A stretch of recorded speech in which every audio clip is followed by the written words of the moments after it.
Hi, good morning.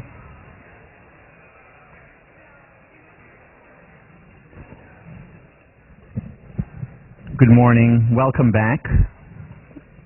Hope you had a wonderful break, that you took time to recover, to de-stress. And as it happens, this is the topic today, or we'll continue from where we left off before break. So, remember we talked about the idea that, in fact, stress wasn't the problem, which was the most interesting, surprising, but in retrospect, obvious finding of the research on stress, that stress in and of itself is actually good.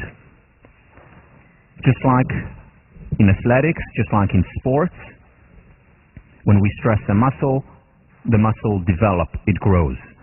When we stress ourselves psychologically, emotionally, we grow, we become more resilient, we become stronger.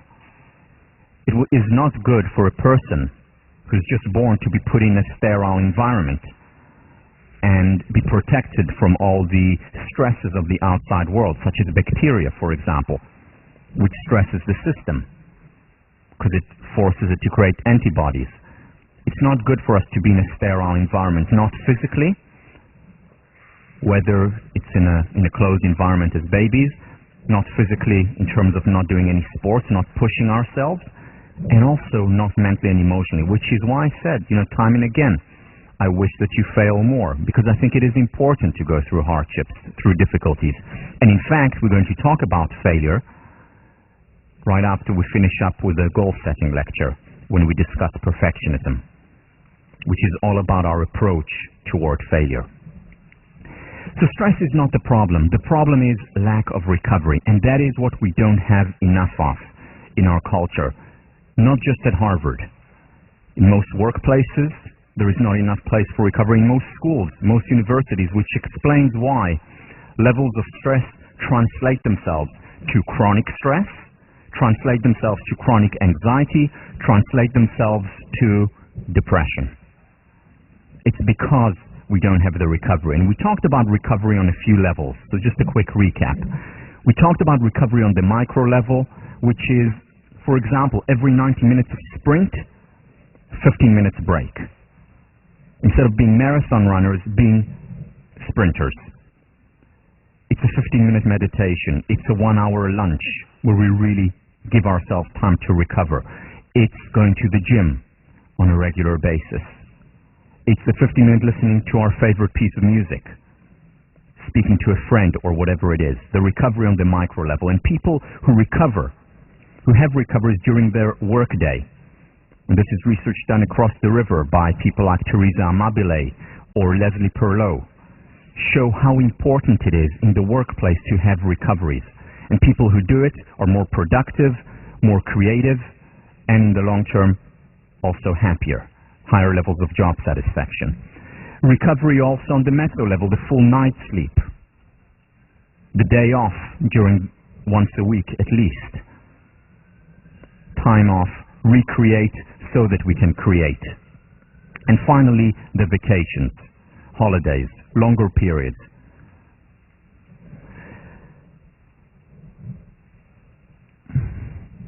You see, the other thing that happens when we're constantly on the run is that we miss the beauty that's all around us and within us.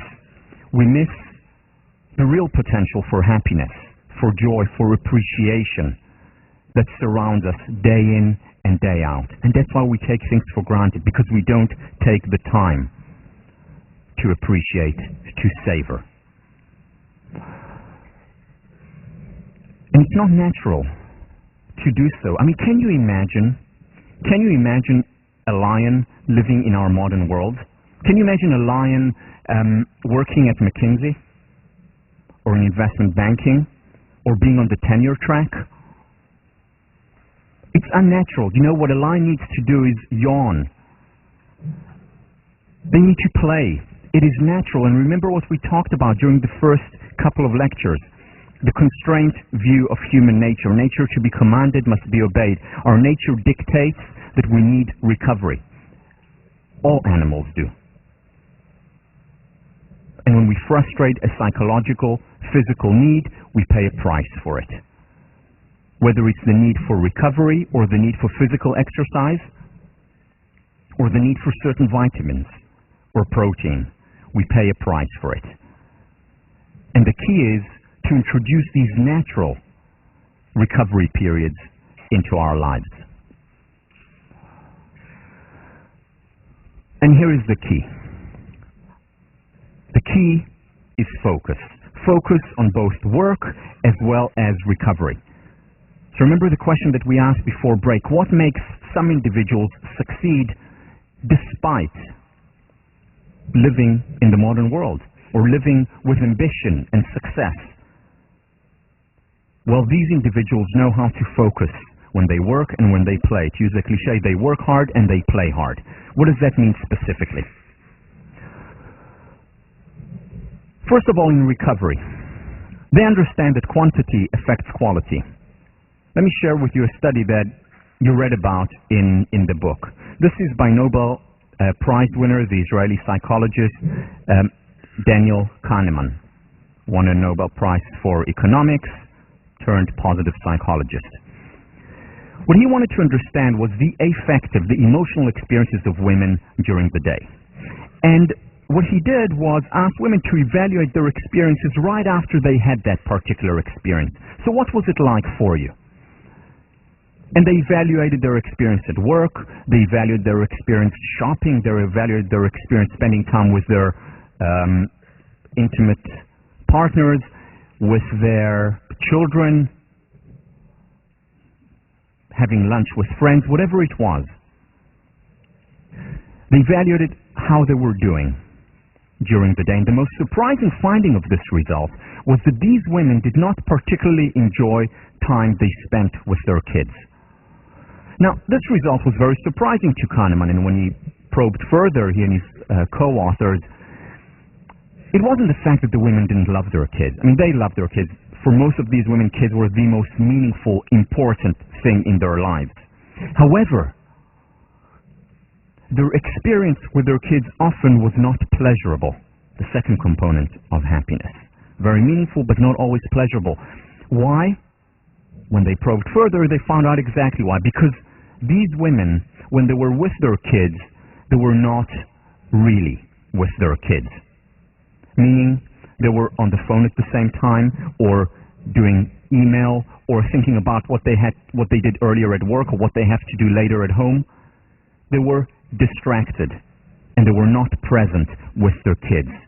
Now, individually, discreetly, they may have really enjoyed being on the phone with a friend, or doing work, or thinking about work, or thinking about what they have to do later. Each discrete individual activity may have been a lot of fun, but together it was too much of a good thing.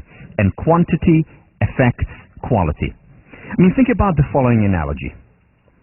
Think about your favorite piece of music and listening to it with your eyes closed and focused. So your favorite piece of music, if it's like mine, probably is, it's Whitney Houston's And I Will Always Love You. Thank you. Yes, there's another one here with good taste in music. And you listen to Whitney Houston or whatever your favorite piece of music is, your eyes closed and you focus, and then you rate it on a scale of 1 to 10. And of course, perfect 10. You're touched, you're moved, you're inspired.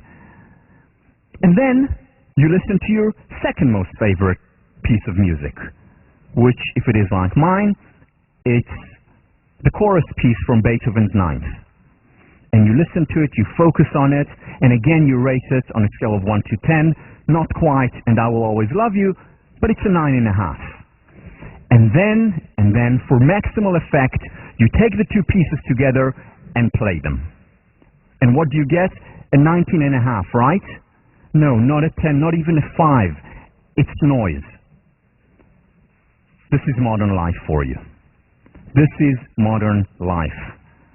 We have activities, we have so many wonderful things in our lives, but we have too many of them. And you know what that often does? It very often leads to guilt and frustration. Why? Because I say to myself, how is that possible? I love doing what I'm doing. I'm so fortunate to have so many amazing, wonderful things, people, experiences in my life, and yet I fail to be happy. There must be something wrong with me. No, there's nothing wrong with you. It's perfectly natural. Just like you will not be able to enjoy the two pieces of music played together, even though individually they're your two most favorite pieces of music. Too much of a good thing. Quantity does affect quality. Now, this happens constantly. And it happened to me 2 years ago when I was teaching positive psych. It was about 1 month into the semester, and it just didn't make sense to me. Why wasn't I happy? The class was doing well. I was enjoying the class. I was doing a lot of work, consulting. I was speaking around the country about positive psychology, about Israel. I was writing. I'm doing all the things that I love, that I care about, that I'm passionate about. Spending time with my family. Then I took a step back and I realized too much of a good thing. And as soon as I cut the activities, happiness level went back up again. Quantity affects quality. Researchers on relationships and love, the Hendricks couple, say, love and sex are affected negatively by stress. If we can help people to simplify their lives, thus reducing their stress levels, it is very likely that people's relationships would be enriched greatly. Moreover, the positive aspects of their lives would be enriched accordingly. It affects every area of our lives, whether it's our love life, whether it's our experience with our kids, whether it's our experience doing work or reading, spending time with friends, or writing. There can be too much of a good thing. So if we have lunch and we use lunch as recovery, and at the same time we're on the phone and doing email, that's not recovery, that's simply more stress. But if we have just lunch and focus on our eating and enjoy it, or just spend time with people we love, that's recovery. The key is focus. The same thing applies to work. Now, it's not possible in our world today, certainly not in leadership positions, which many of you have already got and will assume in the future. It's not possible to eliminate multitasking. The key, though, is to reduce it. Just a quick show of hands. How many people here, while you're doing work that requires concentration, that requires focus, whether it's writing or doing reading or anything else that requires concentration, how many people here have their emails on at the same time? Okay, it's the majority. It's most people in the West who do that. I used to do that too, until I found out about this research. When you have your email on while you're doing work that requires concentration, it is equivalent to taking off 10 IQ points. 10 IQ points. Now, I don't know about you, but I can't spare 10 IQ points. Now, for comparison's sake, if you lose a whole night's sleep, so if you haven't slept for 36 hours, your IQ is reduced by the equivalent of 10 points. Another point of comparison, if you smoke marijuana, if you smoke grass, your IQ is reduced by 4 points. So if you have, look, I mean, it's the choice. More fun, less IQ point, well, but don't in hell. And I hope you didn't record that there. Here is the study. This was done at the, in the University of London. The IQ of those who try to juggle messages and work fell by 10 points, the equivalent of missing a whole night's sleep and more than double the 4-point fall seen after smoking marijuana. Look, nothing will happen if you switch off your email for 2 hours at a time. Nothing will, except for one thing will happen. You'll get another message saying, you know, the server may have been down earlier, so I'm not sure you got my email. Right, you get those emails if you don't respond for about an hour or two? The server may have been down. But other than that, nothing will happen if you don't respond to emails, if you don't have your emails on for 2-3 hours. Nothing will happen if you don't answer the phone every moment. Unless you're an ambulance driver, in which case you should have it on. But otherwise, it's fine. Switch it off. Doing less. And when you do less, you get so much more done. Creativity goes up. Productivity goes up. Work satisfaction goes up. Because when we're distracted, there can be too much of a good thing.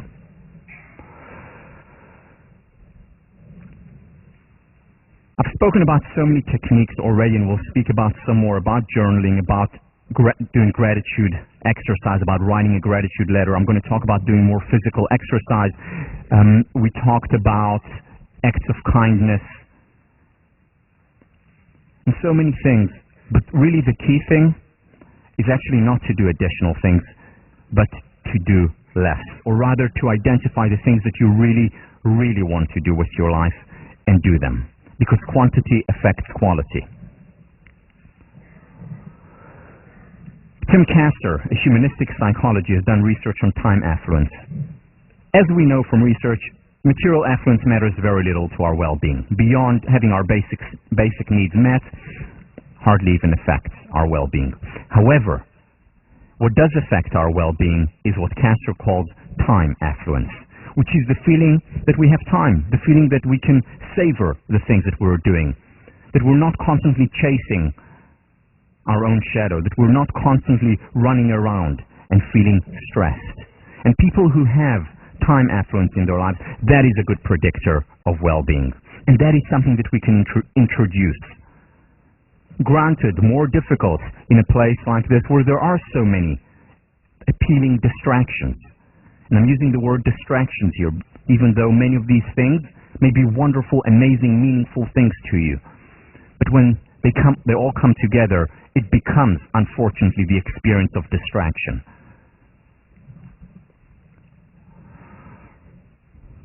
In our modern world, functionality is being pitted against fun. The question is, how do you make our life fun as well as functionality, which is parallel to the present and future benefits? And what we know is that when we have recovery, fun recovery in our lives, listening to our favorite piece of music and only listening to our favorite piece of music, and one at a time, or having lunch with friends or a nice dinner in our house with our roommates, when we savor the time together, it's not just fun, it's also functional. It's also a form of recovery. And the question is, how do you reconcile? How do you do the end? Because remember the question that positive psychologists ask, what do people who are happy, healthy, and successful do? And once they started to ask this question, it opened up all the possibilities. All the answers came rushing in, literally. And one of the answers is focus on work, focus on recovery. You'll get much more done and much better. One of the shortest, if not the shortest word in the English language, and yet people are so afraid of it, saying no. Whether it's saying no to people who ask you something, again, saying no empathically, or saying no to opportunities. Because essentially when we're saying no to some opportunities, when we're saying no to some offers, we're saying yes to ourselves. And how do we choose what we say no to and what we say yes to? By simply asking, what do I really, really, really want to do? Simplifying, doing less rather than more. The key, though, is to reach optimum levels of simplicity, because we don't want to simplify too much and go to the other extreme. You see, in a way, it works as many things work, many psychological phenomena work, in a curvilinear manner. Let me explain. So let's say we have a graph where this is amount of work,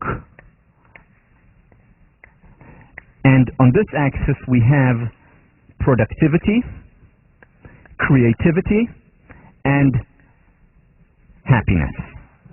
The way it works, the way it looks is this way.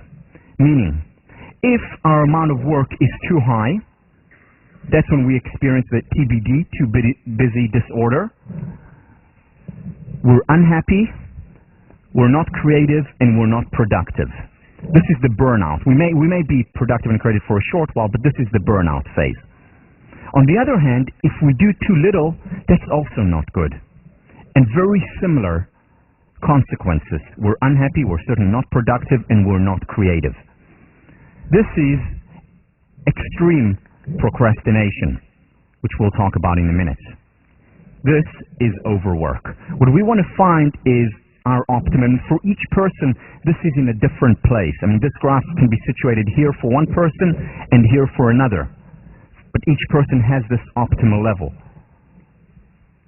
And this is where highest level of productivity, creativity, and happiness. So on the one extreme, we have the law of gases essentially applied to time management. That even if we have very little work, it will take up all of our time. And then we're not productive, not creative, not happy. On the other hand, we have the quote that I've used time and again by J.P. Morgan, that he can do a year's work in 9 months but not in 12, and the need for time off. Where is your optimal level? Where are you between these two? You need to find out. It's trial and error. And it's a lot of error. And that's okay. That's how we learn.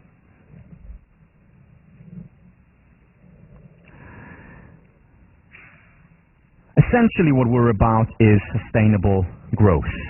Henry David Thoreau, simplicity, simplicity, simplicity. I say let your affairs be as 2 or 3 and not 100 or 1,000. Instead of 1,000,000, count half a dozen. In the midst of this chopping sea of civilized life, such are the clouds and storms and quicksands and the 1,001 items to be allowed for. And he must be a great calculator indeed who succeeds. Simplify, simplify. This was written around 1840. How much more do we need to simplify today in the 21st century? And what we are about, again, is sustainable growth. I've used this metaphor from environmentalism. What's sustainable growth? So when a country like Senegal is now talking about sustainable growth, what does it mean? It doesn't mean that it wants to freeze progress. It means that it wants to grow. However, in a sustainable way, which means let's take out of the environment what can be replenished naturally through our help. The exact same thing we're talking about on the psychological level. We're not talking about a stress-free life, a life where we don't take out of ourselves, when we don't push ourselves, when we don't exert ourselves. What we're talking about when we talk about sustainable growth is that we take out of ourselves, we exert, we stress ourselves, and replenish through recovery. Just enough so that it's sustainable. Because if we don't replenish, then it's not sustainable, and then we begin to experience anxiety, depression, burnout, and so on. So ask yourself, where do I in my life need to simplify? Where do I in my life need to do more? How can I, in other words, overcome procrastination? Going back to our friend. Because this may be a little bit too extreme. You know that 70%, more than 70% of college students nationwide complain about procrastination.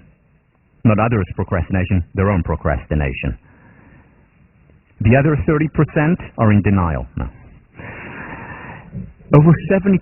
Now, procrastination is associated with lower levels of happiness, weakened physical immune system, higher levels of stress, and could also lead to depression.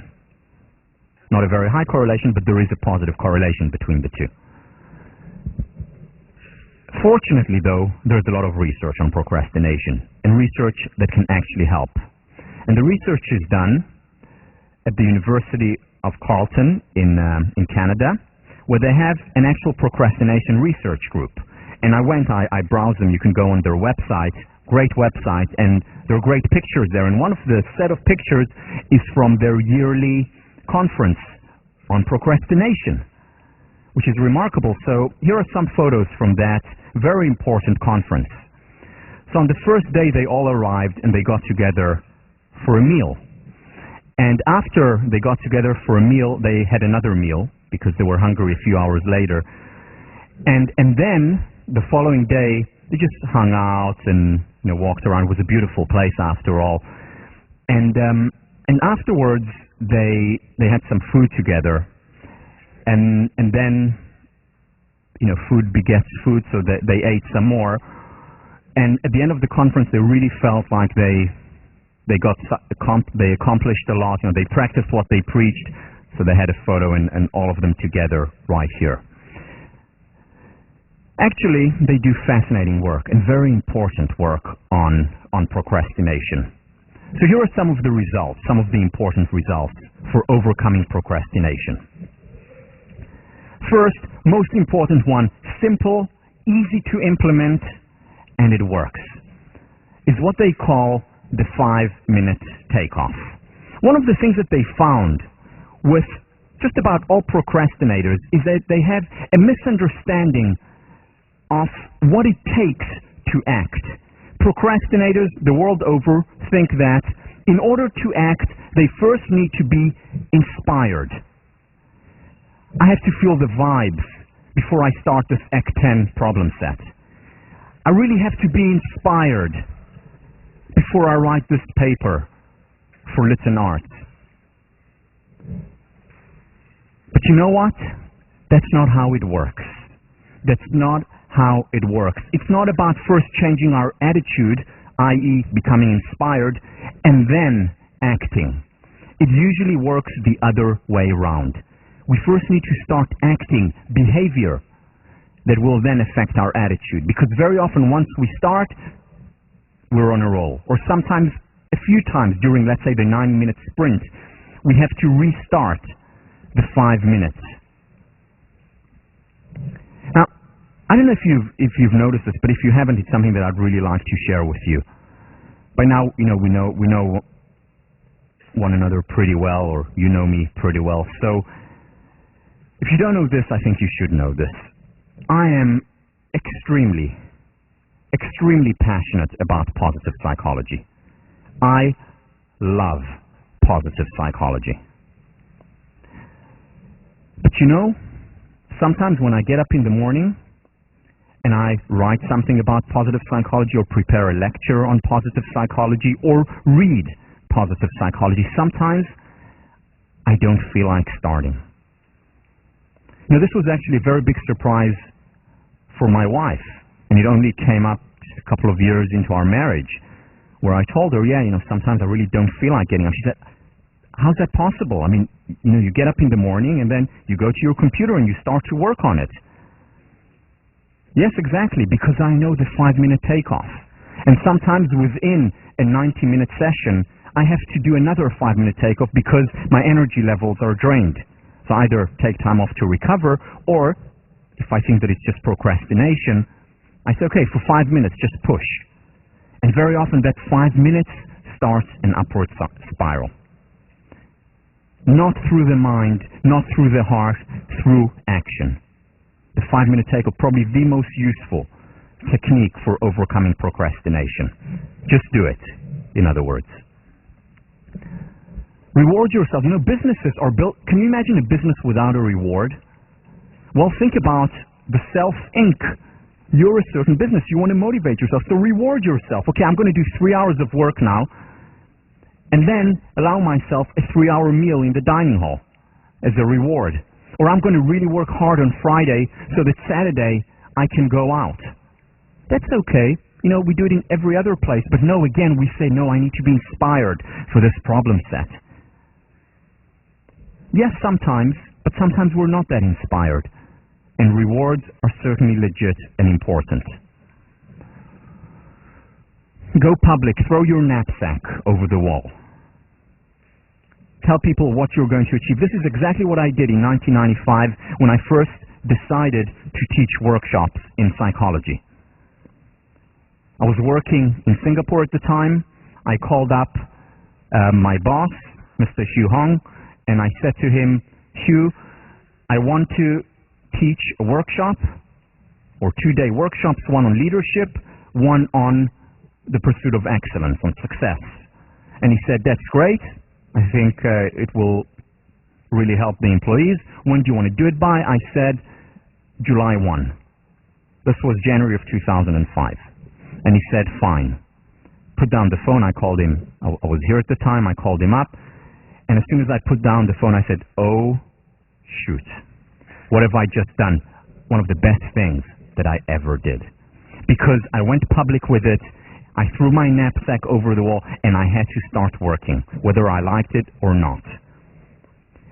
And that helped me overcome procrastination, because I knew that I wanted to teach at some point, but when I went public with it, in a sense, it forced me to do it. And I gave a workshop. It wasn't the best workshop in July of 1995, but I did it, and I worked extremely hard toward it. The team approach. The best predictor, for example, of maintaining an exercise regime is doing it with other people. Now, this is not right for everyone. Some people, exercise is something that they want to do by themselves, just with their, Discman or just by themselves at home. And that's okay. However, for most people, doing it with other people actually helps. It also helps to write down. This is a commitment. Write down goals, divide and conquer, break down achievement. Remember Langer's research? Write these things down. Make lists. They actually help most people. And finally, permission to recreate. What that means is that give yourself permission to be human. Give yourself permission to procrastinate at times as well. Give yourself permission to recover. You're not a machine. We're not machines. We need to understand the constraint view of nature. Because if we don't understand it, if we don't respect nature, nature is not going to respect us. And we're going to pay a price in terms of our productivity, our creativity, as well as our happiness, the ultimate currency. I want to show you a quick excerpt by my favorite, Ellen DeGeneres. And this is the end of her show on procrastination, which I highly, highly recommend. You can find it in any of the video stores around here. So here she is, the end of the show, after she has talked about procrastination for over an hour. The one and only.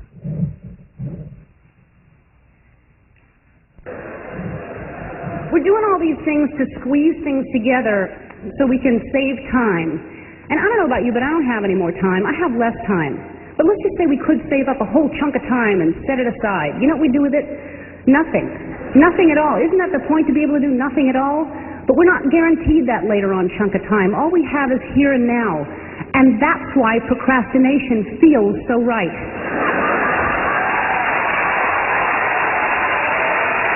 Procrastination is not the problem. It is the solution. It is the universe's way of saying, stop, slow down, you move too fast. Listen to the music. Whoa, whoa, listen to the music. What I'm trying to say is, if you leave here tonight and you don't remember anything else that I said, leave here and remember this. Procrastinate now. Don't put it off.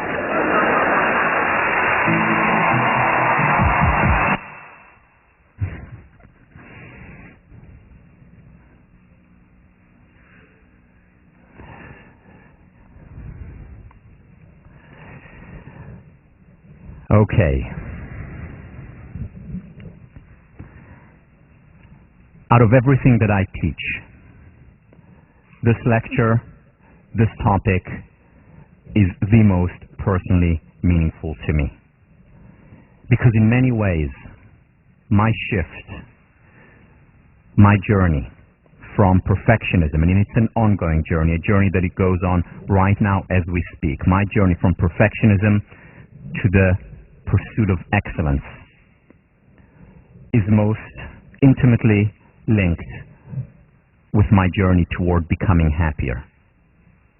So I want to share with you some personal things that I've been through. Some of them are in my book, but I want to expand the story beyond squash. So I started playing squash at the age of 11, which was after giving up an illustrious, passionate career as a basketball star. It was about that time when I realized that NBA was not going to happen for me. I started playing squash and almost immediately started playing every day. My days revolved, my life at that time revolved around squash. I would wake up at 5 a.m. in the morning and go for a run. I would come home, have my food, go to school. Right after school, it was next to the squash, not far from the squash course. I would go to the squash course, play with my coach, work out in the gym, play games, and then late afternoon I would go home, do my homework, and then go to sleep. For years, this was my pattern. It was difficult, it was tough, especially the interval training workouts with my coach. However, it was nothing. The toughness was nothing compared to the emotional difficulties at the time. I was constantly, with almost no recovery, no reprieve, I was constantly stressed. There was always a knot that I felt in my stomach. It was real, as if there was a ball here. The knot was especially pronounced, especially difficult after a poor performance in practice, when it didn't match to the standards that I had for myself. And it almost never matched. The knot was at its severest during tournaments. Very often I would get to a final of an important tournament and choke and lose the final, even at times when I was supposed to win, on paper at least. That knot didn't go away. When it went away, it was only for very short periods of time. But I knew that that knot would go away. And I was sustained by the belief, by the vision, by my personal mission at the time of winning the Israeli national championships. I said to myself, if I win this, then I'll be happy. Then I will be calm. And it's all going to be worth it. Why? Because no pain, no gain. In 1986, I reached the final of the Israeli national championships. And I lost. I was devastated. I was devastated even though I was the youngest player to ever reach the final, even though I had beaten players higher than me on the rankings.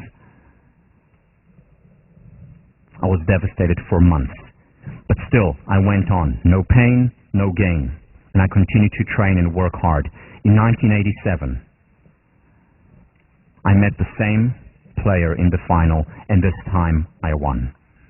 I was ecstatic, joyous, happier than I'd ever remembered myself being. And at that moment I said to myself, it all paid off. It was all worth it. Because now I was ready to be happy. I went out with my friends and family, and we celebrated. And about 4 hours later, after the celebrations, I went back home. I went back home and wanted, before going to sleep, just for one last time, savor, enjoy that feeling of joy, of ecstasy, of pure bliss that I'd earned.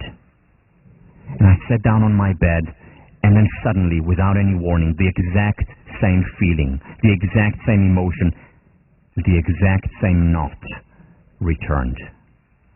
And I started to cry. Not the same tears of joy that I cried 4 hours earlier, but tears of pain and helplessness. The knot returned, and I thought, well, maybe it's the low following a high. And I hoped that it would go away, but it didn't go away. And a few weeks later, I realized what it was, and this time I really nailed it. I understood. I would have to be the world champion to really be happy. I graduated from high school. I had 2 years before I had to enlist in the military, and I took off to England. In England, I lived in London and joined Stripes, which was a squash club in Ealing Broadway, where John Khan, world champion at the time, used to train. Because I said, this is my goal, this is my objective. And I would come in every single day and watch John Khan and imitate him. Whatever he did, I would do. So he ran 7 miles each morning. I would run 7 miles each morning. He would go to the court, work out in the gym. I did exactly what he did. He played numerous games with other players. I would play numerous games with other players. And he had training partners. And I wasn't good enough at that time to be his training partner, so I would just hang out there. And once in a while when there was no one else around, he would say, "Come, Tal, let's play a little bit." And we would play. And I went back to the drawing board after each game with him, and I would play harder and train harder, just what he did, because to be like him, to be the world champion, I would have to train like him. And I trained harder and harder, and I got better and better. And after about 6 months, I became good enough to be one of his training partners. And after a year, I became his regular training partners, and I would travel with him around the world. Wherever he would play tournaments, we would train before. However, injuries began to creep in. Why? Because Janchar had built up from literally the age of 3. He had built up his stamina, his fitness. And for me, it was all or nothing. Either I train like an amateur or don't train at all, or I train like the world champion. And my body couldn't handle it, and I started injuries. Initially, mild injuries. Ankle, I took 2 days off, or my knee started hurting a little bit, 3-4 days off. Back was a bit uncomfortable, nothing serious. I would go back to training, all or nothing. Either I don't train at all, or I train like the world champion, because I want to be like him. And I continued doing that for 4 years. Injuries on and off, getting more and more severe, until at the age of 20, 21, the doctor told me, "You have a choice.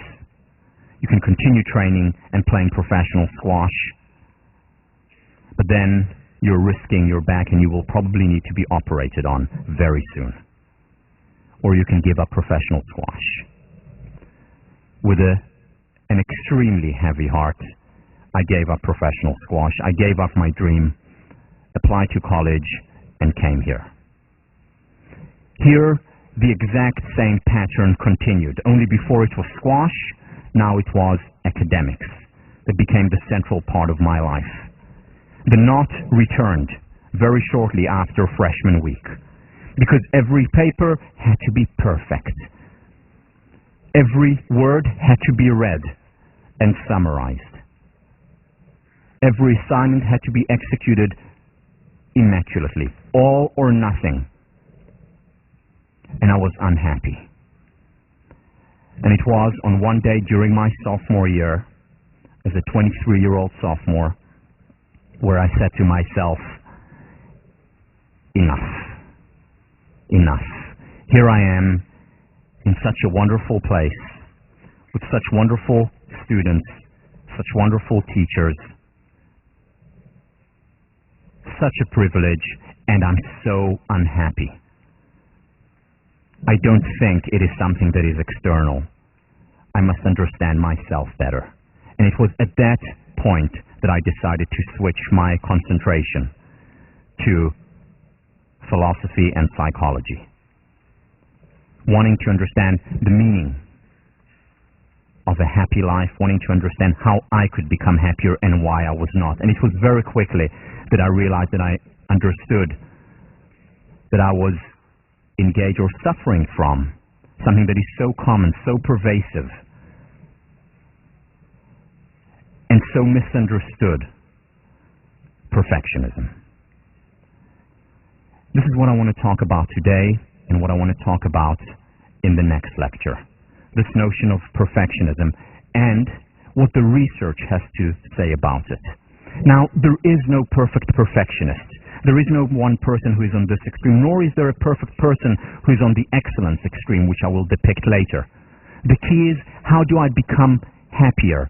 And I become happier by being less and less perfectionistic. Perfectionism is not about giving up ambition. I'm as ambitious, or possibly more ambitious, than I was at the age of 16 or 23.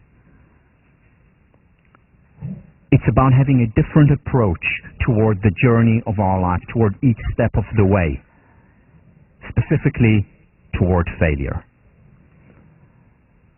So what I'm going to talk about is, first of all, define it so that we understand it, because it is misunderstood. I'm going to talk about characteristics. We're going to get to that next time only. The characteristics, what it means to be a perfectionist. Then I'm going to talk about the consequences. And then how it's possible to be both successful and happy. Again, the question that we asked in the goal-setting lecture, the question that essentially we're asking throughout the class. It's not about giving up success. It's not about giving up the conventional currency. But it's about also enjoying the ultimate currency, more importantly, because it is the ultimate currency. Then we understand what is the source of perfection. Where does it come from? Because if we understand where it comes from, we're much more likely to be able to overcome it. And then, most importantly, how do we overcome it? And how do we help other people overcome perfectionism? And again, not giving up their ambition, not giving up hard work, not giving up the pain of failure, because that's inevitable, but simply having a more rational, a more helpful, more empowering approach toward failure. Okay, so let's get to work. I need a volunteer. I need a volunteer, but before you put your hand up, it's a very special kind of volunteer. I need a volunteer who is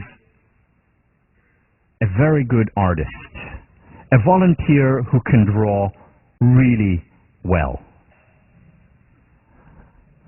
No pressure here, right? A volunteer who can draw really well and who will actually come here and demonstrate. Now remember, it takes courage to come up to the stage, but courage is not about not having fear. It's about having fear and going ahead anyway. So, do I have a volunteer? I have a volunteer. Why don't you come up?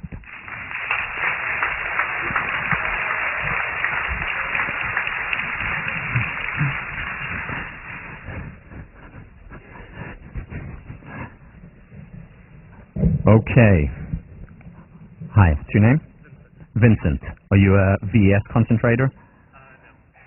Don't tell me you're economics. Okay, what are you? Biology. Okay, good.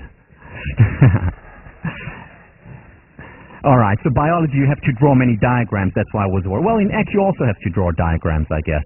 So it would have been fine, too. All right, are you ready for this? There's still an opportunity to go and sit down. Are you sure you want... All right, yes. Good. All right, are you ready for this, Vincent? You sure? All right, here's what I want you to do now.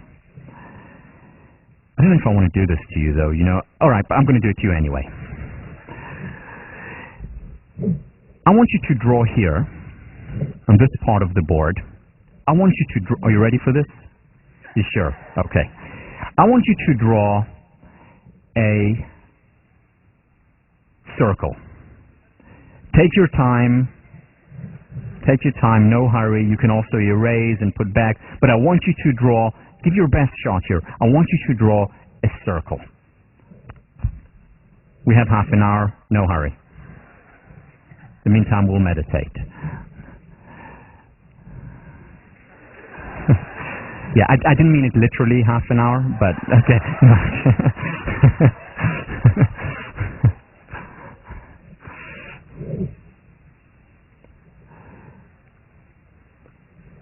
Okay. Use it as a time in, that's all. A circle. Vincent, well done. Woo! Okay, you're not done yet. Hey. Whoa. Don't run away on me now. Okay. So, I'm putting a line here. And what I'd like you to do here is draw something else. Are you ready for it? I would like you to draw another circle, but this time, as you drew it, or as you think you drew it, when you were 3 years old. 3 years old. Again, take your time, metaphorically speaking, take your time, and draw a circle as you think you drew it when you were 3 years old.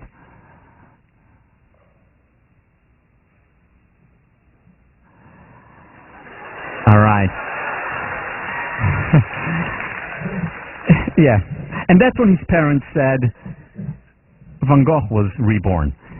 Can you draw it as you drew it when you were 3 years old, please? I know that there are many very talented people here, but we want some real... Okay, all right. Still very talented 3 years old.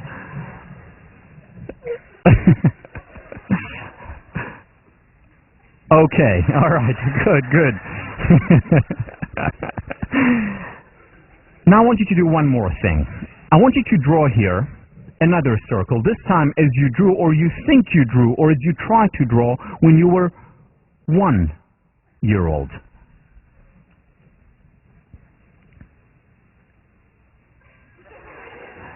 Okay, still a very talented 1 year old, but a 1 year old nevertheless.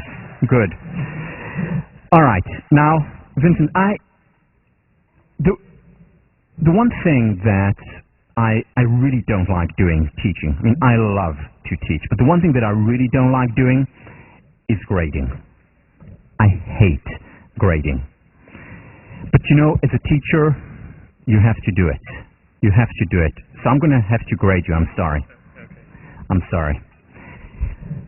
I look at this entity, and what I see is a circle, actually. You know, if I put a line in the middle, you know, more or less the equidistant from that point, if I put a point here, it's actually very good. Very good, Vincent. Well done. I'm proud of you. Well done. You passed. Yes, exactly. But, you know, I can't help but looking beyond, and I get here. And, you know, I'm trying to find the right word here, and what would the right word be? Disaster, maybe? I mean, Vincent, please, I mean, this is not a circle. And this? I'm sorry. I'm sorry. It's tough being a teacher, you know. But I have a question for you, Vincent. I have an important question for you. Could you have gotten to drawing a real circle without having drawn hundreds and thousands of failed circles? In other words, could you have gotten here without being here? Absolutely not. There is no other way to succeed. Thank you very much, Vincent.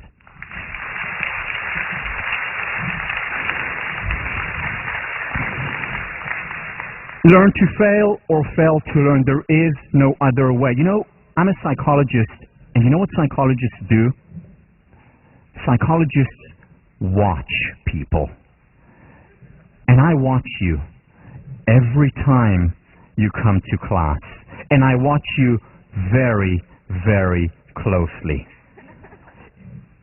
And you know what I see?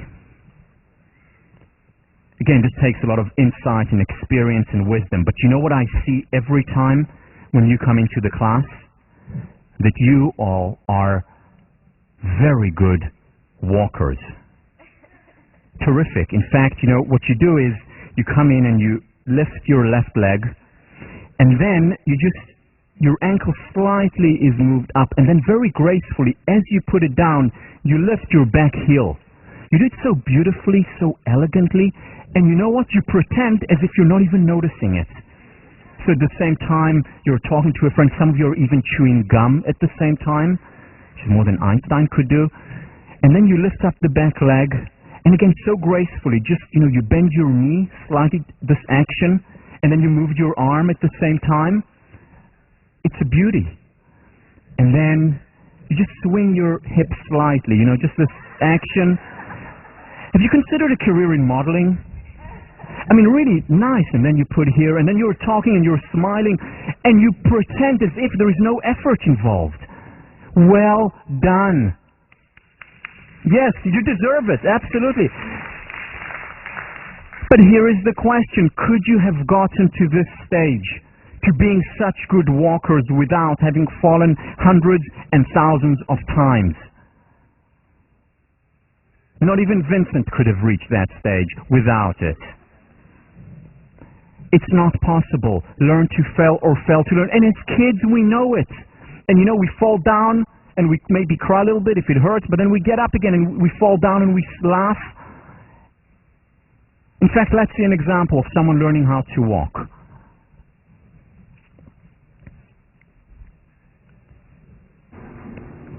Go get mommy. Go get her. Go get mommy. Oh, good job. Oh, good job.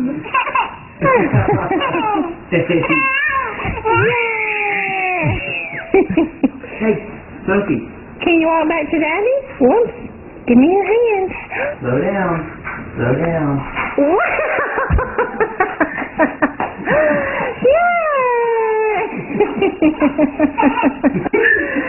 She's so hyper. Go get mommy. Go get mommy. Go get mommy. Go get her.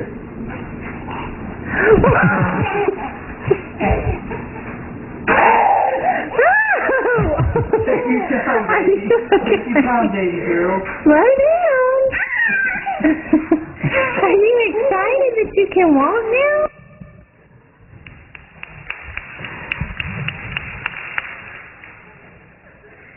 The joy of learning. The joy of... Where is it? Where is it? Where does it go? Well, it goes away because we come to a certain age where we begin to understand that other people are watching us, and then the image kicks in. Oh no, I'm not going to try because what if I fall? Oh no, I'm not going to ask her out because what if she says no? Oh no, I'm not going to try for this play because hardly anyone gets that. Oh no, I'm not going to share because what if they don't like what I have to say? Oh no, everyone is so smart, I'm not going to speak up. And we avoid instead of coping.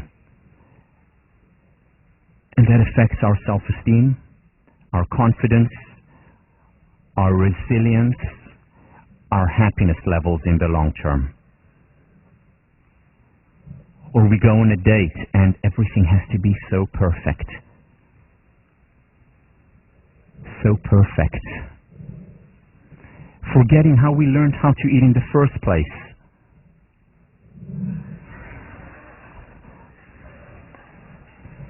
Learn to fail or fail to learn. This is not actually a concrete recommendation for your first date. I don't think it will work. But remember how we learned. There is no other way. No other way to grow, no other way to learn, no other way to become more resilient, happier, more successful.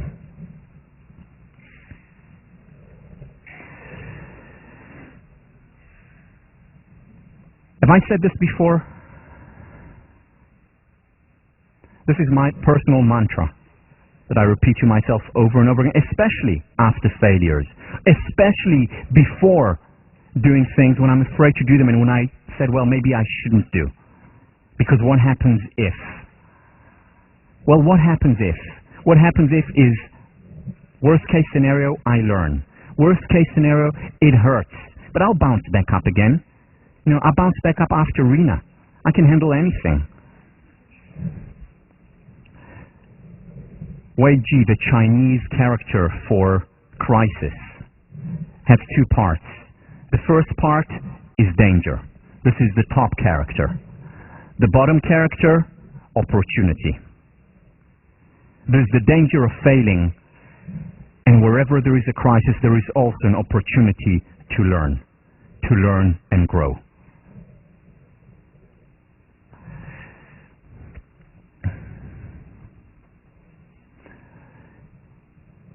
Edward Hubbard, the greatest mistake a man can make is to be afraid of making one. I want to show you an example of a person who made mistakes, who failed time and time and again. In fact, I was thinking of labeling that person or giving him the position of the ultimate failure. And here is why. At the age of 22, already, just started his new job, lost it. Didn't leave, he lost it. At the age of 23, decided to go into politics because he wasn't doing well in other jobs, but didn't make it there either. And then he went back to business, didn't make it there. At the age of 27, it was just too much for him, just too much, and he collapsed, had a nervous breakdown. But then got up again after falling, and at the age of 34, 7 years after his nervous breakdown, he ran for Congress, wasn't even close, didn't make it. At the age of 39, hasn't learned the lesson yet, and was defeated again for Congress. And then he said, let me go try higher. At the age of 46, what a loser. Doesn't learn, does he? Okay, yeah, it's okay, learn to fail, fail to learn, but, I mean, you're 46 years old, come on. Give it up already. At the age of 47, he tried to be nominated for the vice president. Didn't learn. Didn't make it. So at the age of 50, he tried again for Senate. And then he almost gave up. But he didn't. And at the age of 51, he became the 16th president of the United States. Arguably the most important president this country has ever had. And through it all, and he talked about it, it was difficult to fail. Of course he had victories, I simplified the process. It was difficult to fail. He did not enjoy failing, but he persisted because he understood, just like every other successful person throughout history has understood and understands. There is no other way to learn. There is no other way to grow. Mahatma Gandhi, the subtitle of his book is My Experiments with Truth. He talks about experiments, trying and failing and succeeding, and failing again and trying again. Those of you who know his story, in South Africa, he tried exactly, or very similar to what he tried later in India. In South Africa, he failed miserably. But then he went over to India and tried there, and there, after many failures, he succeeded in bringing independence to his country. More than anyone understands the importance of failure. Freedom is not worth having if it does not connote freedom to err. And when he talks about freedom to err, he means it on the national level, being self-determined, free people. He also means it on the individual level.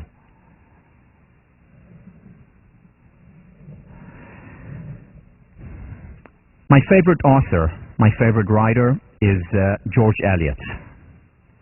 Her name was Mary Ann Evans, changed to George Eliot because at the time when she published, mid-19th to late 19th century, it was very difficult for a woman to be published. George Eliot had this to say: the important work of moving the world forward does not wait to be done by perfect men or women. And if you read her text, it's as close to perfection as I've ever encountered, whether it's Middlemarch or Daniel Deronda, which is my favorite book. Just do it. Just act. Be prepared to fail. I want to share an example. Once again, a video of a person who understands his imperfections and yet gives himself the permission to fail. Here is a TV presenter.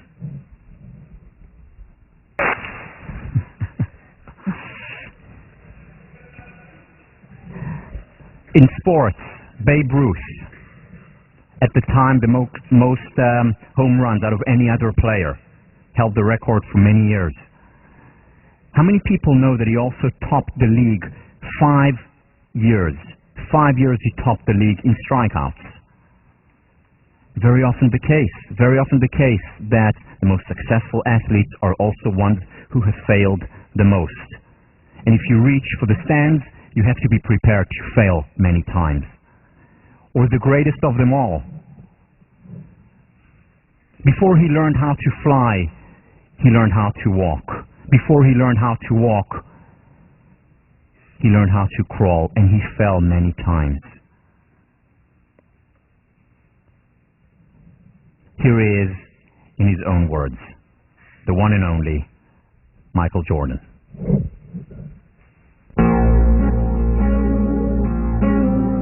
I've missed more than 9,000 shots in my career.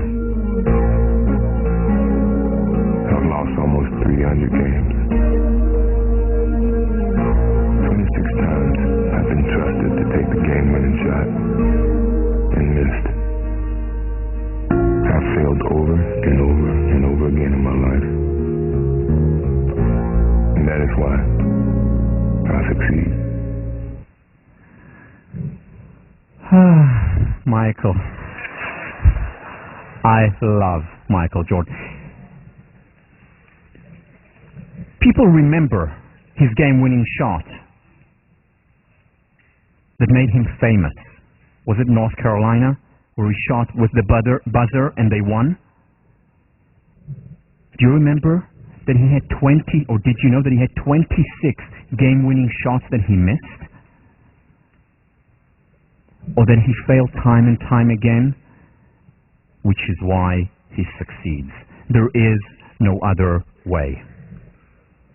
Thomas Edison, remember, I failed my way to success. 10,000 times failures before he invented the light bulbs, but he didn't see them as failures. He succeeded in showing what doesn't work. Anita Roddick, founder of The Body Shop, passed away last year. This fantastic world changed the business world in many ways to make more compassionate business. Failed time and time again and succeeded. No other way. Amy Edmondson is now a professor across the river, Harvard Business School. She was a graduate student here in the psychology department when I was an undergraduate. And I remember when she was working on her dissertation, because we had the same advisor.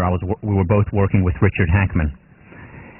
And her work was, and still is, to some extent, in hospitals. And what she wanted to understand was, how can you help eliminate, or at least reduce, failure rates in hospitals? Why? Because medical errors cost millions and billions of dollars a year, and much more importantly, many people lose their lives as a result of medical errors. So she wanted to understand this phenomenon and how you can reduce it. And she was working with Richard Hackman, who's been doing work for decades on effective groups. Those of you who have taken his class, Psychology 1501, know him. If you haven't taken his class, put it on the top of your list. And he has done work on teams, on groups, for many years. And what he found was that there are certain conditions that if they're put in place in an organization, the group is more likely to perform well, certain conditions. And what Amy Edmondson wanted to do in her dissertation was show that when hospitals implement Richard Hackman's advice, when they have the conditions that Richard Hackman talks about, such as a clear, engaging goal for the team, for the group, such as an enabling team structure, such as supportive organization, such as effective coaching. When a group has these conditions in place, it will not only perform better, which is the research that Hackman illustrated for decades, they will also commit less medical errors. Very important research. So she did this research. It took her a very long time. She went to the field, studied hospitals, and after a long time, again, this was on the 15th floor in William James Hall, I remember that, she one day got her result, entered all her data into SPSS, pressed the button, and there was significant statistical difference between the two groups.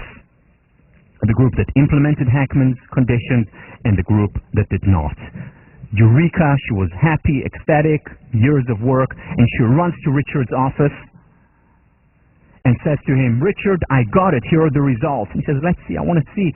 So he looks at it and he says, "Amy, that's fantastic. They were very significant results. It wasn't just borderline. This is great, fantastic." And he looks at it and then he says, "Are you sure these are the results?" And she said, "Yeah, they're highly significant." He said, "Are you sure? Did you enter the data again and test it?" Yeah. She's very methodical, very hardworking. She said, "Yeah, I did." So he said, these are certainly significant, but they're significant in the opposite direction. Meaning, the hospitals that implemented these conditions that Hackman talks about were actually making more medical errors. Again, this went in the face of decades of research, never specifically about medical errors, but about so many other related topics. And he said, well, a result is a result, reality is reality. We have to go back to the field and understand why. We have to understand this phenomenon. So she had to go back to the drawing board.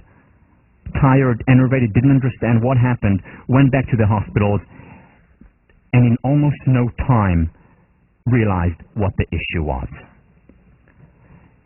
These hospitals, or groups within these hospitals, that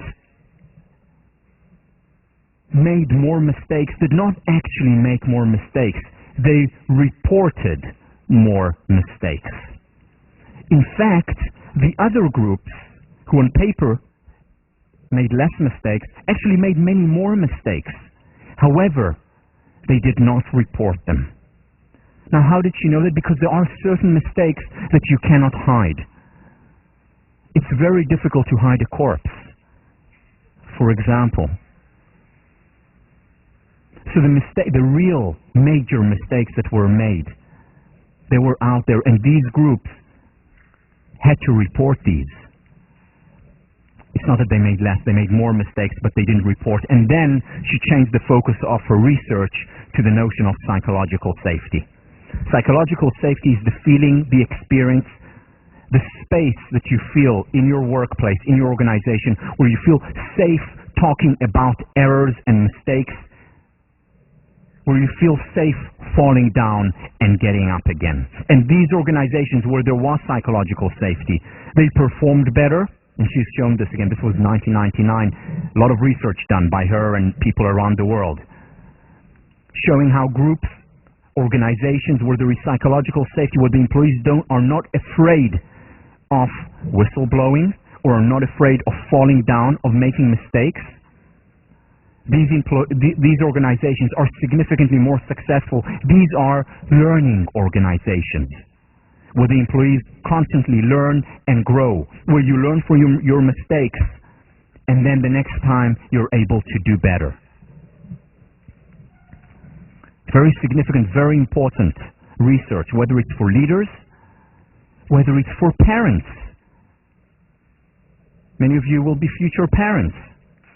Is there psychological safety for your kids where they feel comfortable talking to you about things that they did not do well, about failures? Because if they do feel comfortable, they are much less likely to enter into this perfectionistic fear of failure, and they're much more likely to be happier as well as successful. There's a story about Thomas Watson, founder of IBM, one organization that invented and reinvented itself numerous times, continues on a daily basis, and that's why it survives. So there was an employee at the beginning when IBM was founded. They were making typewriters. An employee made a strategic error, and the error was that he actually lost IBM $1 million. And $1 million at that time for IBM was a lot of money. So the next day, after he had made that mistake, he comes to see Thomas Watson, the founder, and gives him a letter. Thomas Watson opens the letter and reads it and looks at the employee and says, "What is this?" He says, "Sir, it's my letter of resignation." "Why resignation, sir? I just made a mistake that cost the organization $1 million. You've been great to me. I don't want you to put you through this difficult experience of firing me, so I'm resigning."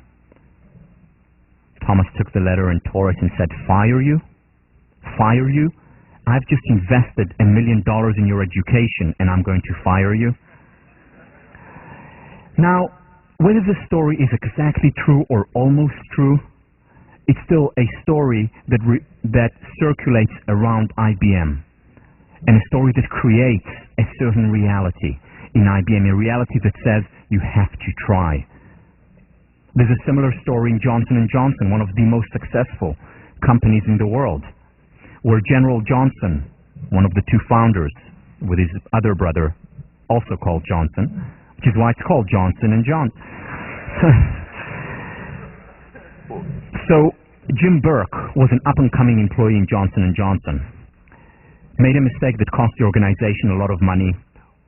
Was called in the morning by General Johnson, who was a very austere, very tough man. And Jim Burke comes in, all shivering and scared. And he comes in, walks into General Johnson's office. And General Johnson walks from around his table, goes to him and says, "Congratulations, Jim Burke, congratulations." "Sir, I just made a mistake, sir." "Yes, I know. This is the only way to learn. The more mistakes you make, the more successful we'll be. Congratulations."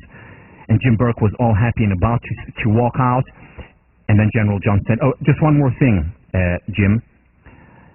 If you make the same mistake again, I'm going to fire you." But again, a story that goes around Johnson & Johnson about the importance of failure. Jim Burke, by the way, became the most successful CEO of Johnson & Johnson. Thomas Watson. I'm almost done. 1 minute. Almost done. If you want to increase your success rate, double your failure rate. We talked about this research. The origins of genius. The most successful artists, the most successful scientists in history are also the ones who have failed the most times, who have the most duds. It's the Edisons, it's the Da Vincis, it's the Michelangelos, it's the Marie Curie. The most successful scientists and artists have also failed the most. And finally,